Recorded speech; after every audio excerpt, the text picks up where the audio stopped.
অনেক সুন্দর রান্না হয়েছে।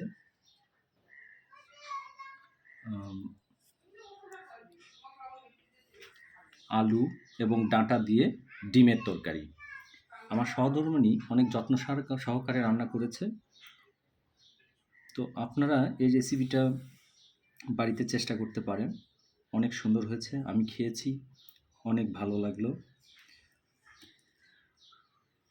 রিনা, থ্যাংক ইউ। অনেক সুন্দর রান্না হয়েছে, সত্যি অসাধারণ। আমি আমার সহধর্মিণীর মন রক্ষার্থে বলছি না, সত্যি সুন্দর রান্না করেছে সে, অনেক সুন্দর হয়েছে, অনেক স্বাদ হয়েছে। বন্ধুরা, আপনারা আপনাদের বাড়িতে এরকম রেসিপি রান্না করার চেষ্টা করবেন। ভালো থাকবেন।